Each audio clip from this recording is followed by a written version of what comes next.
podcast.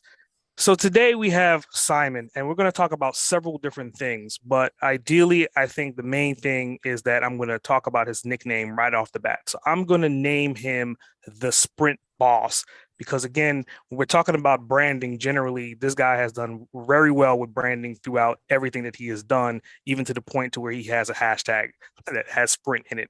So the floor is yours. Why don't you tell the audience a little bit more about you and what are we going to be diving into today? Hello, Boss Nation. I'm quite impressed by your level of research already up front. I'm excited to be here. Yeah. I'm looking forward to it as well. I mean, like one of the things about you that part of the due diligence is I looked at like your TED Talk, and in your TED Talk there was this thing that you talked about, the equalizer, and I think that's a really good solid segue to talk about what you do and how you do it.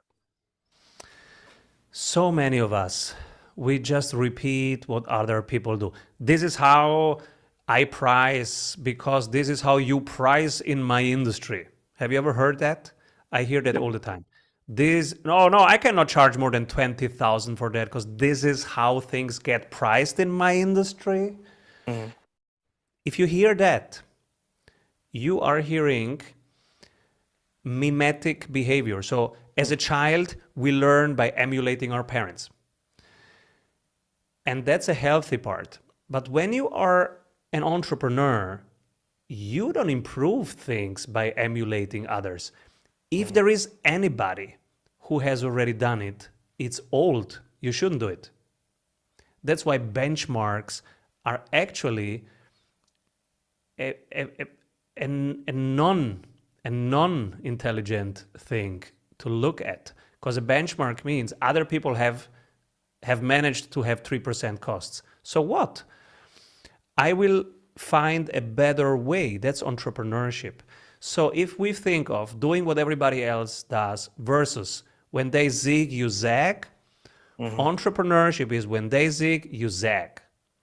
So the equalizer question is, if we look at what people are doing right now and what makes us weird, different, strange, that weirdness, and that was my TED Talk, that weirdness, that's actually your strategic advantage. So don't hide. Stop hiding that. Embrace that, because that's what makes you unique. And the unique part, if you bridge that to a need that is out there, somebody needs something, and you have that specific ability to meet that need, to solve that, now this is where your offer should be. I think that's a solid way to kind of start off this podcast because again, we're not talking about average individuals who are listening. We're not talking about the average everyday person. And I think that you brought up a great terminology and metaphor about, are you vanilla? Are you ready to win? So I want you to talk about that. I mean, like, how did you come up with that terminology and why does that work so well with your target audience who you communicate with on a regular basis? So as a strategy advisor, I want always to find a zig when they zag, a fresh take on something. So let's say we look for specific needs. People need to free up time because they don't have time, or people need to have more cash because they don't have cash. Okay, that's a solid need. Now you have a need. And now you look at your side. What are you good at? What do you bring to the table? So one of my favorite sales questions is, where is your customer wasting money without knowing it? And you are the best to fix that. If you can answer just this question, I will repeat it. Where is your customer wasting money? They don't even know it. And you are the best to fix that. If you have an answer to this question, everything else will be easy. Marketing will be easy. Sales negotiation around price, easy. They don't care about price. If it's 10K or 20K, it doesn't make a difference for them because you are helping them save costs. So as long as it's a 1 to 5 or even a 1 to 10, even better relationship, I can help you save 30% of your costs and I take 5% of that as a compensation, right? That's an amazing offer. It's an irresistible offer. So think of their needs. What do they really need right now? think of your strangeness, your uniqueness, and when you bring these things together, that's how you craft a good offer. And then there are 9 specific elements in that offer, like risk reduction, risk reversal, the time aspect, the outcome aspect, etc. We can go deeper into there. But the first thing is there is a real need. You have something that's very specific to you. You bring those 2 things together, and now we are onto something. I think I read a review, and it was Todd, and he did a review of your actual book. And his statement was, you're an analytical thinker in plain sight, but you also have goofiness to you, right? So like that goofiness, obviously you're not being vanilla. I want you to kind of talk about like the analytical side, because I mean, right now you're talking about expression, you're talking about standing out, figuring out what your client's problems are and being the solution for those problems. But I want you to talk about like your analytical side. How does that play into what you do? You know, I'm a creative person, and so I have a ton of ideas. I want to build them. And like most entrepreneurs, like we are creative forces of nature. Every week, 10 ideas. And now our teams, they get almost crazy with us because they go, oh my God, another idea. He forgot that I'm working already on 10 of his ideas of last week, and now he comes with the new idea. So I had to find a way to not make my team completely burn out and to stay with the few things that are currently working.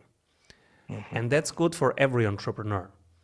So we have now a daily habit, weekly habit, monthly habit. And that's where the analytical part comes in, because we have processes, you know, like doing Ashtanga yoga. It's 7 asanas. You do those 7 things with your body, you feel better. Same thing with entrepreneurialism.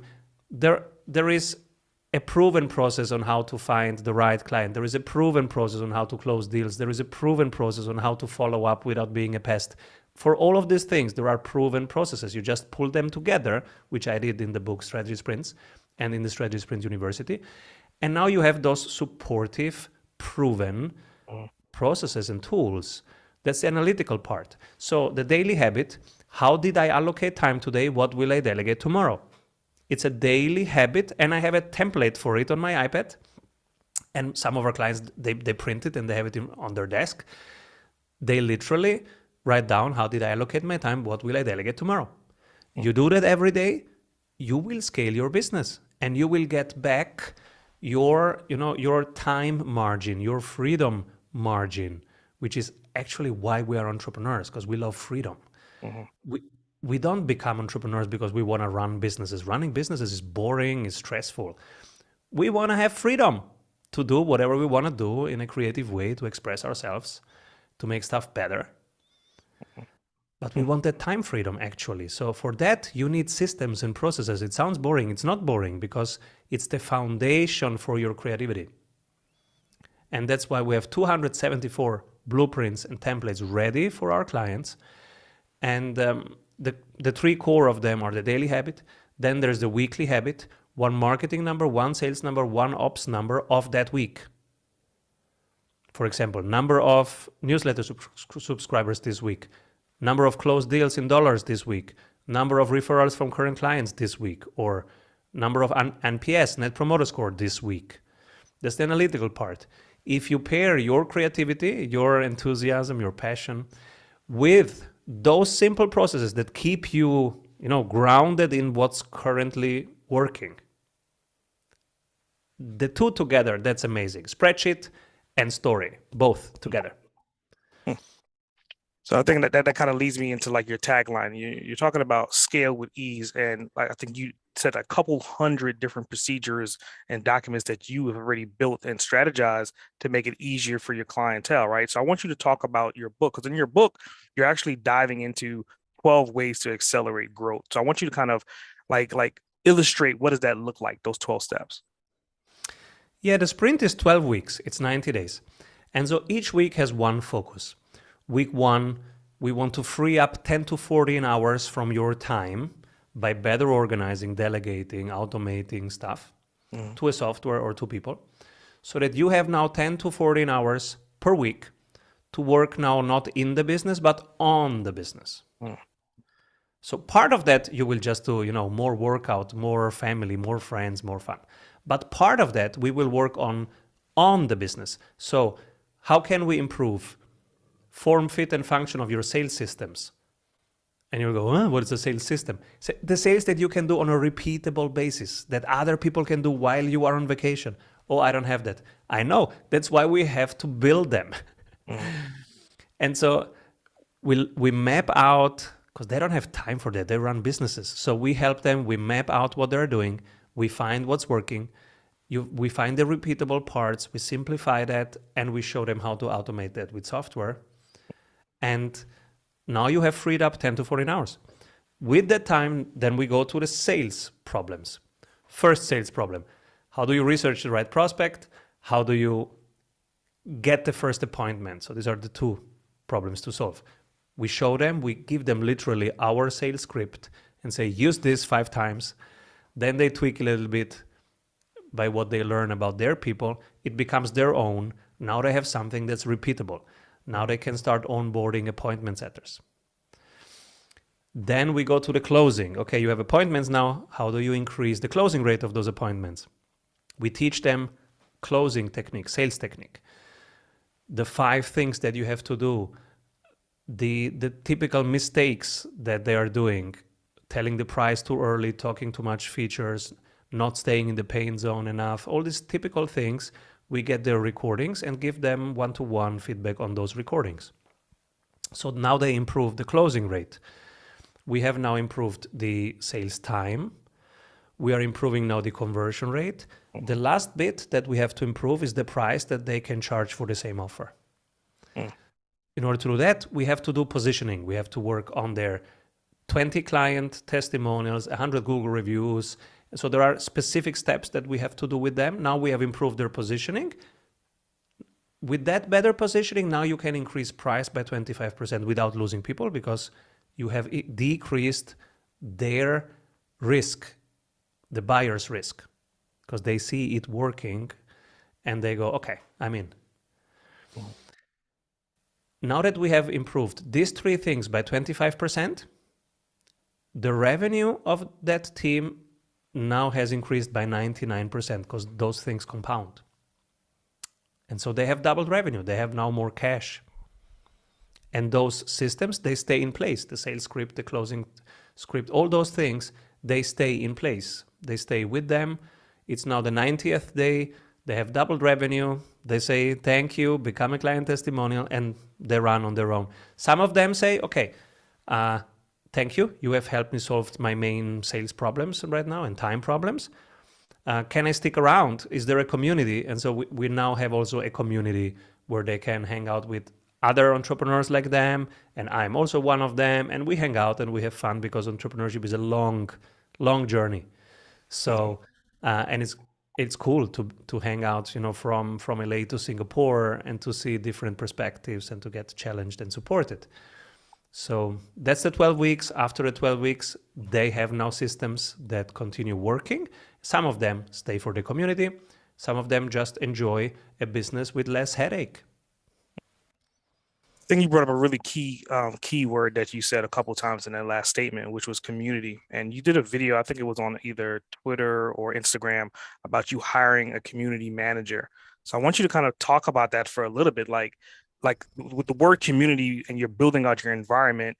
What task are you assigning to a community manager? How does that actually work? This is something that I am just learning as we speak. It's 2 years that I run now a community. So I'm a beginner. I'm a learner in this. Everything that we talked about until now, I'm doing since 21 years in 14 countries. So I know what I'm talking about. The community thing, that's my learning project right now. It's 2 years in. How did I even get to that? I was thinking about, for our clients, how they can find a warm, organic way of scaling. And I was like, what if you connect your clients to each other and get paid for connecting them? That might be just a nice additional revenue stream. So we did it. They did a couple 100,000 just on top without doing anything else. They were just connecting people and having a subscription. And I was like, wow, that's easy. uh, I should do the same. And so I do the same for us. Went well. And then this problem came up that people after the sprint were like, how can I hang out with you guys? I want to continue be in front of things. You always know the newest software, the newest stuff going on. How can we stay in touch? And I realized, wait a moment, they come for a specific problem to solve, but they want to stay for the community. So what is a good community? What is a good facilitation hosting of a community? What's the difference between an audience and a community? And so I didn't know all of these things. So I hired a community design team, and they were coaching me over the last 2 years on what the difference is. And I'm in the middle of that. We have now 42 members in our community. It's the joint venture club. We meet every 14 days, and there is a 24/7 Slack group where we exchange about everything. Hey, where do you find your YouTube editor? Hey, how do you fire a vendor? Where do you find ChatGPT prompts for marketing posts? Should I still buy Bitcoin? Whatever is right now on our mind, it's a hive mind, a collective space for all of that, for all the highs and lows of the entrepreneurial journey, because it's a roller coaster. Sometimes you are winning and then you share with others, hey guys, I'm crushing LinkedIn, this is what I'm doing. Oh, what are you doing? And then in some other weeks, it's like, oh my God, I'm hating my life. My 3 children are not sleeping. I cannot go to a negotiation in this energy level. What should I do? Yoga, Red Bull, help. And then, and so in some weeks you need support, right? We are there for that. And so I'm learning every week how to be a better host, a better facilitator. I'm not an expert in community building yet. I'm just learning it. And one thing that I was learning, I need somebody that asks all members every week, hey, can I hook you up with one other member that you didn't meet yet for an hour? Do you want to have a coffee with another member that you haven't met yet? And so to solve that problem, because a community, is the quality of the relationship between all the single members. And so now you have to think about how can you make it easy for them to connect frequently, to feel safe, to open up for bigger topics. Like you start with a sales problem, but then you go to an investment problem, and then you go to a divorce problem, and then you go to a parenting problem. Now you're getting into real community. Like now this is friendship and family, like real talk, right? And so how do you do that? How do you create that safe environment? One thing is to facilitate frequent safe interactions between them bilaterally. And so I was looking for a community manager with just that task, help people talk every week to a member that they didn't meet yet and find intriguing questions, prompt them to do quests together. So the first one was community manager, and then I hired that. And then the second one was quests. Why do gamers have so much fun and so much energy and they can do until 6 a.m.? Because they have a quest, right? There is the boss fight, there is our team, we are quickly communicating, let's go, who's doing what? Oh, I have another grenade, bring it. No, wait. So it's fun because it's real time and it's a clear quest. So the next thing that I was trying to understand is how can I make it easy for members to start a quest? Because if you give them a quest, it's not the same thing. If they start one, that's where they're passionate about it. And so as a host, you have to learn how to stay a little bit more in the background, not to answer every question immediately, but wait, give others a chance to answer first. That was a tough learning for me. I'm still learning that. Not to answer quickly. And then what do you need to build so that it's easier for them to start quests? Those are 2 of the problems that I am on right now, and there are many more in how to be a good community host. So let's take that and let's time travel back because I want to know about you in your adolescence there, like you as a kid, because it seems like you're 50% creative, you're 50% analytical. Were you the kid that had an imaginary friend, or were you the kid that had a group of people that you would say, guys, let's go do this, and it was something off the wall and crazy? What kind of kid were you? A nerd, no friends. My ideal afternoon, no sports, never been a cool guy. Uh, Never been in any sports team that was winning anything. Hmm. Nerd. My favorite afternoon was having a book, ideally Friedrich Nietzsche or Schopenhauer or Plato, being in nature, playing a little bit of guitar without anybody listening to it, and doing my own thing. So just go for that keyword. You said nerd. If you could add 3 to 5 additional words to define or to describe you, what would those 3 to 5 words be? I was very imaginative. I was like a little philosopher. Hmm. I was thinking about big questions. And I was in love with truth seeking. I was not happy with just how the world is. It didn't make sense at all for Hmm. me. Nothing makes sense here. That was my main thing. This thing doesn't make sense. What these guys are doing here doesn't make sense. This adult thing doesn't make sense at all. I hope I will never become an adult, but it seems that everybody becomes that. So how can I space myself out of this Hmm. uh, to have more room first? Because it doesn't make sense. It doesn't make sense. And so, what's the truth? How can I find truth?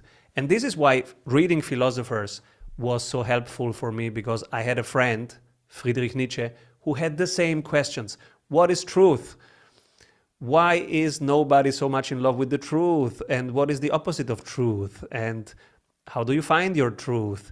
Those were the topics of those books. That's why I did fall in love with those books and the music around it. Hmm. So taking the experiences of finding the truth, taking the music, you've been on this journey for a period of time, right? And I think that this, I'm going to ask you this question. So, like, how long have you been on this journey to get to where you are currently? Let's start with that. I would say my 20s were exploration, being lost Hmm. and exploring and finding myself during that exploration. My 30s, I had found something that I'm good at, and I switched gears. I went all in. I went from nerd to high performer, totally obsessed, all in into that one thing that I found that I'm good at. That's go to market consulting. Hmm. So I was good at that, and then whoosh, I jumped in, and I think I worked for 4 years in a row, literally without any weekend. And those were my 30s, and now I'm in my 40s. Now I'm getting more balanced. Hmm. So I went from turtle to cheetah to dog, I would say. So turtle, I was lost underwater, totally underwater Yeah. all the time. And but then cheetah intensity, when as soon as I found one thing that I was good at, whoosh, I went full in with the obsession of a maniac, of like a triathlete. And so I went in there, did it full intensity, volume, volume, volume, volume. And and then in my 40s I found more balance. Now I'm not just fast like a cheetah, I can also be happy like a dog. Hmm. Hmm. So just looking back at those 3 analogies, right? You're saying a turtle, a cheetah, or a dog is, and if you say you have an opportunity to visit one of these 3 animals, which one would you want to visit to then whisper something in the ears of that animal to make a change, to make things happen a lot faster if you could do it all over again? I wouldn't talk to the turtle at all. The turtles don't even listen. But to the cheetah, I I would say, hey buddy, relax. You have much more time than you think. Mm. Because when you're in your 30s, when I was in my 30s, I was like, I have to crush it now. And if you actually look at, you are in your 30s and you look forward, you have 60 more years to go. Relax, buddy. Enjoy the journey. Hmm. Hmm. So with that philosophy about enjoying the journey, and obviously you're saying that you grew up and you were a nerd, it kind of leads me to talk about like your upbringing, like your parents. Were any of your parents entrepreneurs? Were they doctors? Were they teachers, scientists? Like, where are you getting this abundance of information and energy and synergy coming from? My father was a teacher, maths teacher and physics teacher, and also mayor of his village for a while. Mm. Not an entrepreneur. And my mom had an entrepreneurial life with booms and busts, very volatile. Mm. uh, Not successful, but exciting. So I didn't I didn't learn anything from them in that regard, Mhm. except from my father. I got the love for books and for truth, because he's a scientist in his being. And so from that scientist process, I learned that actually the process, and now that we're talking about it, the weekly habit is a very scientific process. You have an Mm. assumption, you measure against it, and then either it's validated or not. So that's actually the scientific process broken down into a weekly cadence. Mm. So from him, I learned the scientific thing and reading books and the power of educating yourself and investing into your knowledge. From my mom, I learned the courage to be wild, to Mhm. try stuff that it's undoable. And it can crash. Okay, yeah, then you're in debt for a while. Doesn't kill you Mhm. or anybody else. You tried something, it didn't go well. So from her, the courage, and from him, the scientific process. Those are the two things that I got from them. I think, and correct me if I'm wrong, but just listening to your story and hearing you, I think there's one aspect to your dad that you left out. And I think that you said your dad was a mayor, right? And then now I would think that you are a mayor of your community of sprinters. So I would think that you probably got some of that communication with community from your dad in the early days as well. Would you agree? I didn't think about that. Yes, a mayor serves a community. That's what they're here to do. And yes, as a host, as somebody who invites and holds the space for a community, you are serving those people. There is a pattern there. Yeah. Very cool. So, like, since we're talking about family, I think if I'm correct, I think you're married and you have two kids. And I saw this video with these two boys, and they were playing with these sticks, and they were building like a tent or building like a teepee. So, I want you to talk about like how do you currently be so ambitious, but how are you juggling your family work life as well? Yeah, that's a great question. There are three, meanwhile. There is also my little daughter who is 7 months now. Mm. And I know it's so funny. And that ties back to, as an entrepreneur, there is the intensity of the cheetah. I hope you are not much in turtle and underwater. If you're underwater, get a sprint coach. Go to strategysprints.com. Let's get you out of there. But most of the time, you will be in cheetah intensity. You are building, building, building, building. And so one of the cool things to learn on that journey is to enjoy the little spaces that you have in between those intense hours. So what I do with three kids and running a global business is I try to, if I have 10 minutes, I just go and play with them something. Hey, who wants to play ninja? And those 10 minutes, I just enjoy them as if they were 10 hours. I just go all in into that free moment, right? And so I do the daily flow, and the daily flow makes sure that I am on the highest leverage tasks. The rest is delegated, so I have free space in my day. And with that free space, if the weather is great, I go to my kids and go, let's go bike. And we go biking. And why not wearing costumes while we bike? So we went biking. One was a lion, another one was a ninja, and a black ninja, and another one of us was a Roman gladiator. And we were just, going through the streets in those costumes. It was just hilarious. And so it was a great half an hour. The weather was fine. Enjoy those little things, so that, because the important thing is that you keep rolling. So it's not about crushing it this year or this month. It's about staying resilient long enough that you don't give up. Just don't give up. Just continue learning, continue serving, and you will learn more about your clients. You will create more value. You will command higher prices. You just have to stay in the game long enough. So enjoy those little moments, recharge. So let's talk about, earlier on you talked about you got some information and you got a love for books from your dad. Obviously, you're an author as well. To an entrepreneur listening to this particular episode, what books kind of helped you? And I want you to kind of define 3 different books. I want you to talk about the book that you remember and recall helped you to transition from a turtle to a cheetah. What book helped you transition from a cheetah to a dog? And essentially, what books are you reading right now on a day-to-day?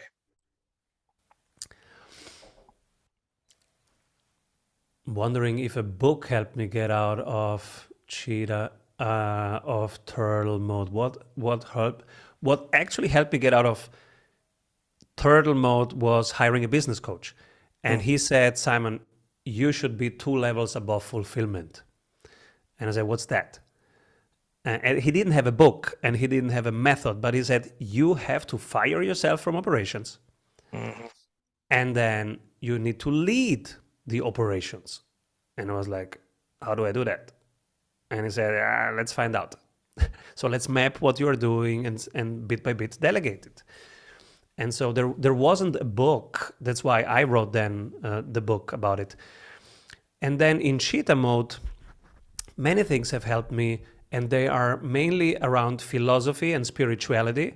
So when you're in cheetah, for me, it was helpful to read things that are non-business books.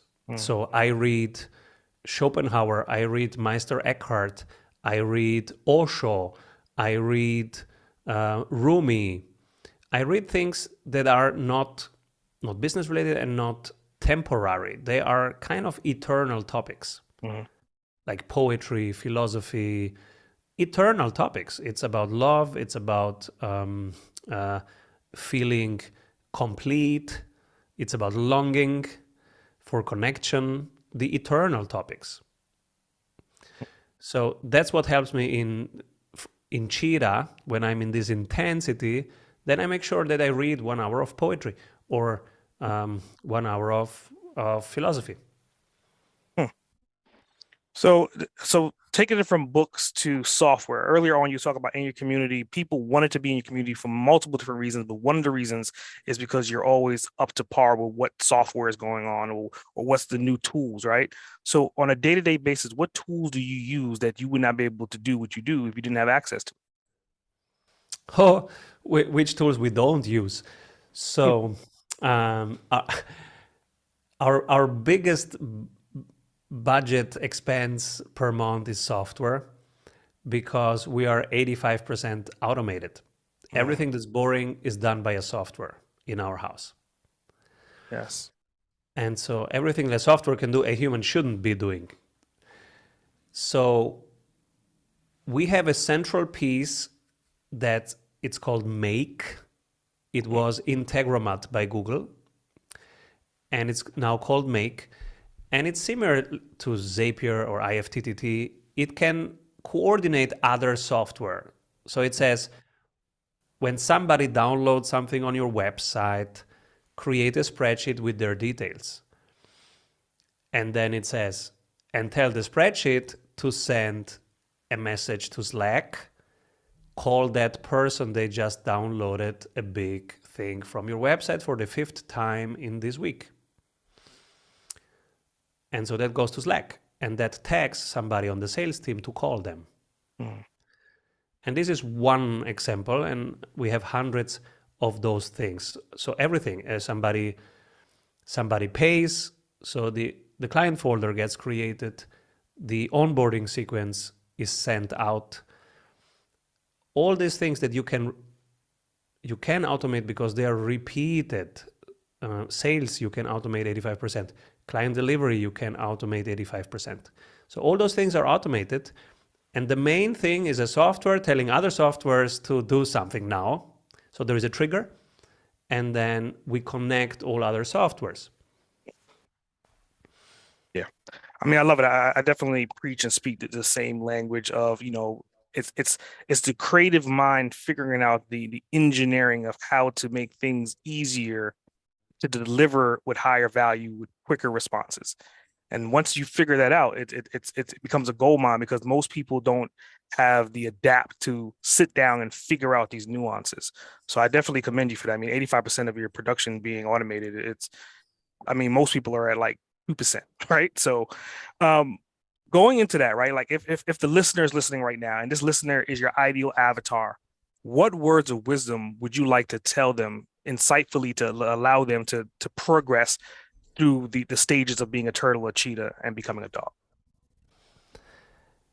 There are 6 baby steps to go from turtle to cheetah to happy like a dog. And you can find them in the book, or I can try to quickly share them. The first 2 you can do in days, the next 2 you can do in weeks, and the last 2 you need months for. If you have the templates. If you don't have the templates, you have to reinvent the wheel. Will take you longer. You move from turtle to cheetah by having a passionate buyer that's not just a buyer. That's a passionate buyer. I need this now. When would you like to start? Now. So then you have a passionate buyer. So we have to tweak your offer around that person. Then the offer needs to have 9 elements in there that you reduce risk for the buyer. When you have the passionate buyer and the irresistible offer, now we move on. 20 client testimonials, 100 Google reviews, and then we start mapping how your team wins, a team success map. Those are the activities for the next 90 days. And a client success map, because those are the activities that the team should be doing. Now you are in cheetah. When you are in cheetah, now it's very, very intense. You have traction, you have stuff going on, your revenue is great. Now we have to tweak the weekly pipeline review, the weekly deal review, so the sales processes, and start mapping them and automating 85% of the boring admin part of sales. So every time you are researching a prospect, let me check their LinkedIn URL and put it into the CRM. That shouldn't be done by you.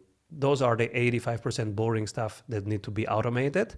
And when we have automated that, now we are shifting from cheetah to happy like a dog, because the 85% of the boring stuff is happening. And you just need to show up for the 15% that you actually enjoy. That's the creative part. That's the human part. It's relating to the other side. It's, hey, how are you doing? How can I help? That's the fun part. So if someone is listening and they're taking heed to what you're saying, and I think your philosophy and your steps and procedures are profound, right? How does someone get in contact with you? Where do you like them to go? They can grab the book on Amazon. It's called Strategy Sprints. They can download many of those tools directly on our website. They're open source. They are at strategysprints.com. And they can find me at strategysprints.com. They click some of those buttons. They land on our calendars. They can talk to us. We can take it from there. Very cool. Very cool. So going into, I got a bonus question. And for you, I think it's going to be interesting because, I mean, you're a believer in philosophy. But if you could spend 24 hours with anyone, and this person could be someone from in the past, someone in the present, or maybe someone even in the future, who would it be and why? I'd love to hang out with Jesus. That's a. I would love to be in that energy field. I would love to hang out with Buddha. Mm, I would love to hang out with Lao Tzu. I would love to hang out with Krishna, uh, Meister Eckhart, Osho. I wow. think that would be pretty cool and wild. Hmm. So you would have a philosophy get together with multiple people at the same time, right? I It's a mean, that's summit. It became a yeah, summit, right? yeah, literally. That's definitely interesting. I mean, I think it would be a lot of information. I mean, because you're talking about different disciplines all coming together to one summit. So, I mean, 24 hours is obviously not going to be enough. Yes, and I guess all their message, all their information in the end is the same, Mm, right? It's there is nothing to do, there is nothing missing. Love is the answer. mhm, Let's enjoy the moment. mm. So let's spin off of that. So you're saying love is the answer, right? And obviously, for some business people, it's the love of money, right? And for some people, it's the love of people. Why are you doing what you're doing? Is it just for the monetary gains, or are you doing it for a bigger purpose? I think love is in itself the goal and the medium and the message. Mm, And then love has different manifestations. I have love for my children, which manifests in cooking for them, feeding them, cleaning them, making them ready for school. And then I have love for our clients, solving their problems. I have love for my team, bringing in good cash every week. mhm, I have love for creativity. So there are so many expressions of love, and they are all wonderful. And one aspect of them would be a bit boring just to focus on. So just money is not enough to be an entrepreneur. If you mhm, want that, become a trader or something. You can go more directly to money than via entrepreneurialism, because it takes like 5 years, 10 years to scale a business. Just buy Bitcoin if you want money. Just buy Bitcoin, a bit of Solana, a bit of the Graph. You might be better off if it's just money. So I think it's the journey. Why mhm, I love entrepreneurship is the game. I heard Ray Dalio talk about it. Why are you still working, Ray? And he goes, I love the game. So it's the game of, asking those big questions, trying to improve every day as a human being every day, and also our surroundings every day, and learning to enjoy that process and to come up with better and better things, and to be a better human on the way, a better business partner, a better parent, a better son, a better daughter, a better mother, while we build things that are hopefully better for the world than before. That's what I love. mm.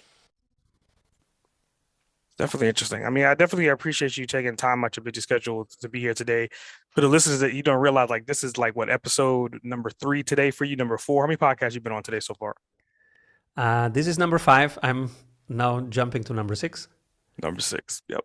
So going into closing, man, I mean, you're a fellow podcaster, and obviously as a podcaster, I like to give an opportunity to whoever I'm interviewing, opportunity to interview me. So the Boss Uncaged show is now yours. Now you have an opportunity to ask me any questions that may have came up during this episode. How many banks will collapse over the next 3 months? Well, based upon what was your video, I think you had said Wells Fargo is pretty much heading that. Well, they're not heading that direction, right? So I would say probably at least probably 2 of the major ones.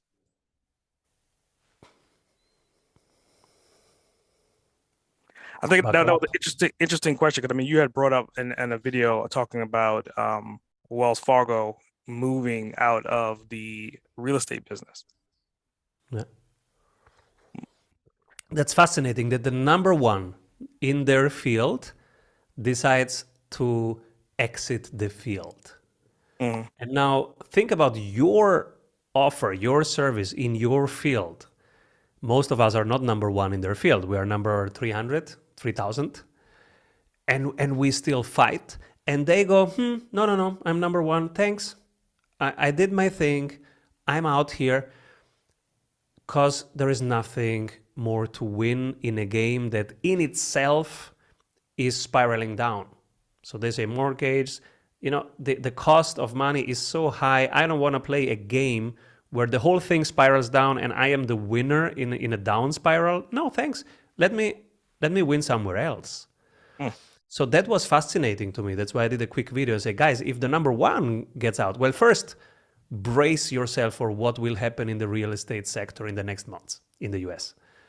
Buckle up, because they know stuff that we don't know. Yeah. And so buckle up. And second, from a strategic perspective, what a great question to ask yourself, what is the game that I want to win? And not just how can I win this game, but is it the game that you want to win in the first place? Are you in the right game? And then thinking about the tactics, how to win it. Mm-hmm. Mm-hmm. It's definitely interesting. I mean, it kind of, you're going into like a whole nother definition of analyzing the market, right? And again, that's what we do as entrepreneurs. You have to understand like where's the pros and cons and where is the opportunities before the opportunities are there, and be there before the opportunities hit, so you could be first to market or at least second to market, right? So to your point, if Wells Fargo is pulling out of real estate, it's kind of like, well, if you're not paying attention, this would be an opportunity for you to pay attention, because that's when most billionaires and millionaires are essentially made, is when such a shift is happening in the market. Yes, it's a big time for opportunities right now. Very cool. Do you have any other last questions for me? When do you hop on my show? If that's an invitation, I'm definitely on board to sign up. You just say when and I'll be there. I definitely look forward to it. I mean, I think you've had some stellar guests in your past episodes, and I look forward to it. Cool. Let's schedule something. Perfect. Well, I know you got another episode coming up, so I want to go ahead and finish this right on the nose. I definitely appreciate you being here today. I think our audience got hella value from you, and there's so much other information that we can probably absorb from just having you on this show. So, probably recording another episode, we should probably do that as well. Absolutely. Thank you for this. S.A. Grant, over and out.